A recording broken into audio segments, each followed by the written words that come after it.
A presupposition is something held to be true from the beginning without the support of evidence. Something you hold to be true just because. If something is derived from evidence, it doesn't need to be a presupposition.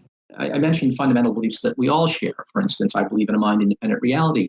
I trust in the reliability of my senses. I believe that there are other minds besides my own. These are all assumptions that we make. And we make these assumptions, we hold these core beliefs that inform the rest of our belief set. We form these beliefs and have these beliefs independently of our religion or our philosophy or our theology. They are effectively universal. It's not like these beliefs belong to any particular religious or philosophical tradition.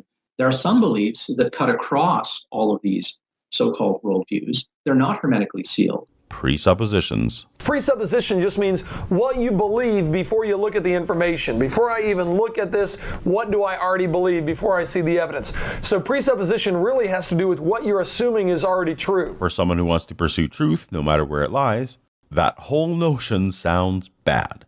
Instinctively, we want to be fully neutral before looking at evidence. Fewer assumptions are preferable to more assumptions, but unfortunately none of us can start with zero assumptions. Actually, the atheist like Paul also has a presupposition, a different presupposition. In the end, there are some things we cannot justify or falsify using line of evidence or reason. In the Truth Without God video, we talked about elaborate simulation or brain in a vat scenarios. Rather than defensively pretend that we don't have any presuppositions in an attempt to appear neutral, we should instead embrace the presuppositional nature of some of our assumptions, and then do everything in our power to minimize the assumptions in our epistemology. For example, I presuppose that a mind-independent reality exists.